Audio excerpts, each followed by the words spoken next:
Mother HOLLE. There was once a widow who had 2 daughters, one of whom was pretty and industrious, while the other was ugly and idle. But she was much fonder of the ugly and idle one, because she was her own daughter. And the other, who was a stepdaughter, was obliged to do all the work and be the Cinderella of the house. Every day the poor girl had to sit by a well in the highway and spin till her fingers bled. Now it happened that one day the shuttle was marked with her blood, so she dipped it in the well to wash the mark off, but it dropped out of her hand and fell to the bottom. She began to weep and ran to her stepmother and told of the mishap. But she scolded her sharply and was so merciless as to say, "Since you have let the shuttle fall in, you must fetch it out again." So the girl went back to the well and did not know what to do. And in the sorrow of her heart, she jumped into the well to get the shuttle. She lost her senses, and when she awoke and came to herself again, she was in a lovely meadow where the sun was shining and many thousands of flowers were growing. Along this meadow she went, and at last came to a baker's oven full of bread, and the bread cried out, "Oh, take me out, or I shall burn. I have been baked a long time." So she went up to it and took out all the loaves one after another with the bread shovel. After that, she went on till she came to a tree covered with apples, which called out to her, "Oh, shake me, we apples are all ripe." So she shook the tree till the apples fell like rain, and went on shaking till they were all down, and when she had gathered them into a heap, she went on her way. At last she came to a little house, out of which an old woman peeped, but she had such large teeth that the girl was frightened and was about to run away. But the old woman called out to her, "What are you afraid of, dear child? Stay with me. If you will do all the work in the house properly, you shall be the better for it. Only you must take care to make my bed well, and to shake it thoroughly till the feathers fly, for then there is snow on the earth. I am Mother HOLLE." As the old woman spoke so kindly to her, the girl took courage and agreed to enter her service. She attended to everything to the satisfaction of her mistress, and always shook her bed so vigorously that the feathers flew about like snowflakes. So she had a pleasant life with her.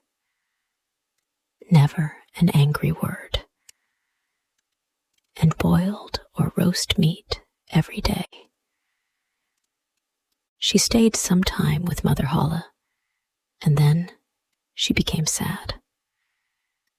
At first she did not know what was the matter with her, but found at length that it was homesickness. Although she was many times better off here than at home, still she had a longing to be there.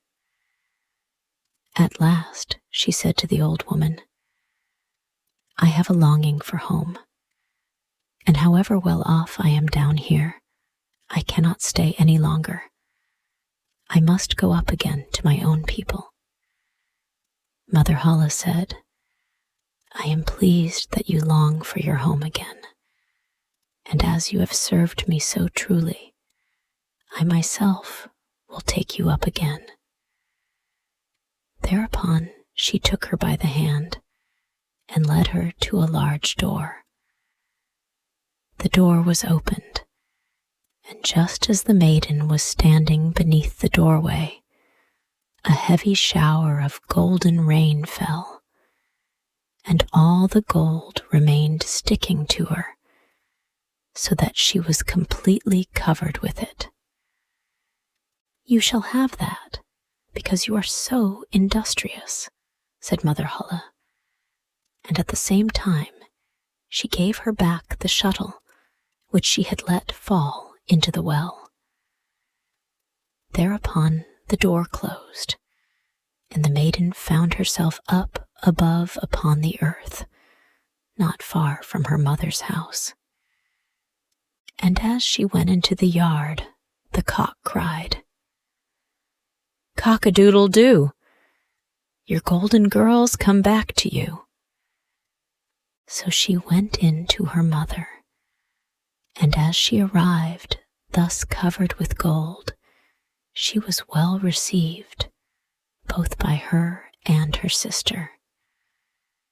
The girl told all that had happened to her, and as soon as the mother heard how she had come by so much wealth, she was very anxious to obtain the same good luck for the ugly and lazy daughter. She had to seat herself by the well and spin, and in order that her shuttle might be stained with blood, she stuck her hand into a thorn bush and pricked her finger. Then she threw her shuttle into the well and jumped in after it. She came, like the other, to the beautiful meadow and walked along the very same path. When she got to the oven, the bread again cried, "Oh, take me out, or I shall burn. I have been baked a long time." But the lazy thing answered, "As if I had any wish to make myself dirty." And on she went. Soon she came to the apple tree, which cried, "Oh, shake me, we apples are all ripe." But she answered, "I like that. One of you might fall on my head." And so went on. When she came to Mother Holle's house, she was not afraid, for she had already heard of her big teeth, and she hired herself to her immediately. The first day, she forced herself to work diligently and obeyed Mother Holle when she told her to do anything, for she was thinking of all the gold that she would give her. But on the second day, she began to be lazy, and on the third day, still more so. And then she would not get up in the morning at all. Neither did she make Mother Holle's bed as she ought, and did not shake it so as to make the feathers fly up. Mother Holle was soon tired of this, and gave her notice to leave. The lazy girl was willing enough to go, and thought that now the golden rain would come. Mother Holle led her too to the great door, but while she was standing beneath it, instead of the gold, a big kettleful of pitch was emptied over her. "That is the reward of your service," said Mother Holle, and shut the door. So the lazy girl went home, but she was quite covered with pitch, and the cock by the well side, as soon as he saw her, cried, "Cock-a-doodle-doo! Your pitchy girls come back to you." But the pitch stuck fast to her, and could not be got off as long as she lived. And now this story ends. Hey, thank you so much for listening to the whole story. If you liked this story and want to thank me for creating this story, then you can buy me a cup of tasty coffee.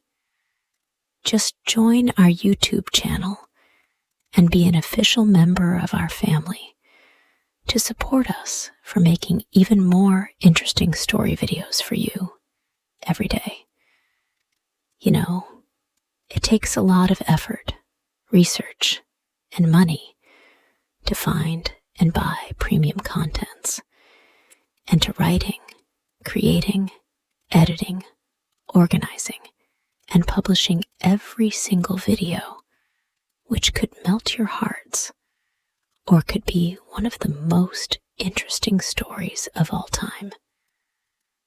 So, hit the like button to save this video. And most importantly, subscribe to our YouTube channel to learn English by watching super interesting English stories every day. Thank you.